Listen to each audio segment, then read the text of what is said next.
All right. So today I wanted to talk about a decision-making framework that I think is actually uh, one that, while in theory sounds simple, in practice is extraordinarily complicated. So much so that I am quite confident that if enough people listen to this, I'm going to get flamed very hard for this particular one. But, you know, uh, let's go. Let's go for it. Okay. So the thing that I have started to worry more and more about is false precision. And the reason this is so concerning is that there are two completely different ways in which information shows up. One is whether the information is complete or incomplete. So it's like, hey, I'm gonna, and this is why I'm potentially gonna get flamed. Let's use measurement for a brand, right? Like, how do you measure something? So, a complete way of measuring something is something like, hey, I'm going to model the attribution. So, something like MTA. Okay, so MTA falls like generally high up on this complete category because what it does is it assigns credit. The very attractive, or I should say seductive, more precisely, the very seductive feature of something that is complete is it makes you feel like you have more control, which of course is seductive because as humans, we want to feel like we have control over things.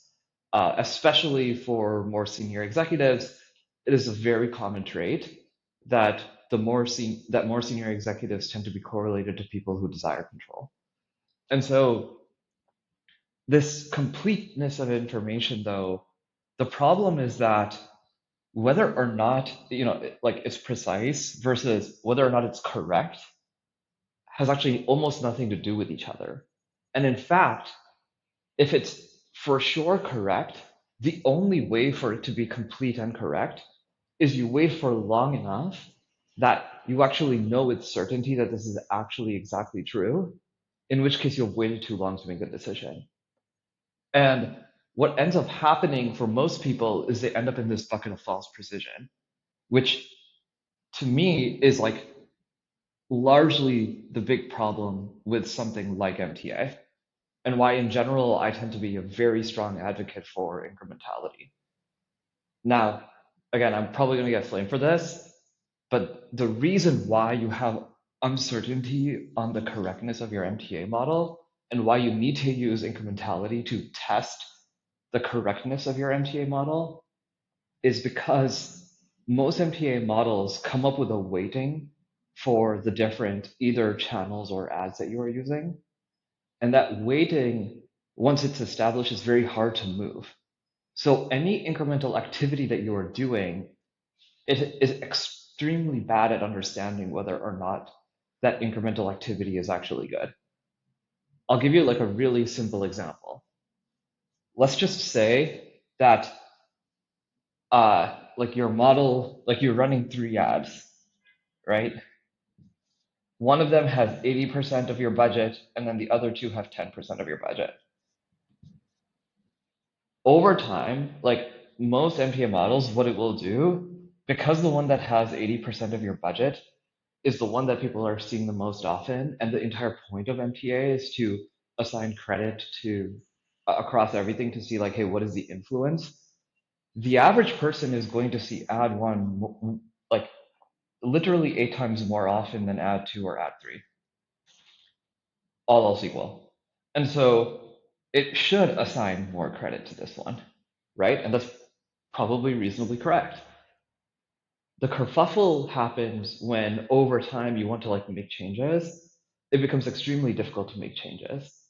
And so you end up with this world of like false precision of like, oh, hey, this thing is doing really well for me.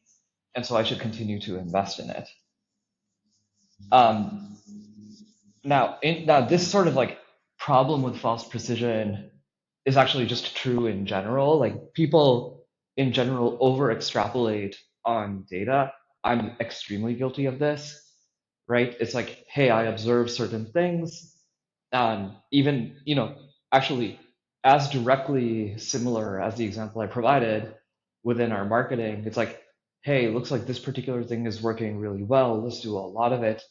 Um, and then we do a lot of it and it doesn't actually change the outcome. Whereas something else that we were doing that for some reason, like we just weren't able to observe how effective it was.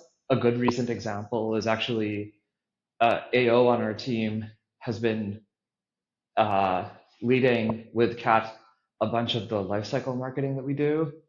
It's extraordinarily effective. And somehow we missed the measurement or we didn't really see it early on. And once I saw it, I was just like, oh my gosh, like this thing is working extremely well. And some of our other activities, it's like, hey, the incrementality on some of these other activities is actually not that high, right? And so now, again, all of this is, now I am like much more cautious, so I'm not being overly precise about it. And that's why it says like appears like, as opposed to being definitive. So, anyways, this is where I think fundamentally you need to live, which is you need to like actually look for the incomplete information that is more likely to be correct, which is like in my example, the thing that I'm talking about with our lifecycle marketing, which is, hey, it's not totally complete. I can't say for certain, but just given what I've observed, it's more likely to be correct. And hope, and by the way, I'm not saying it's the right decision.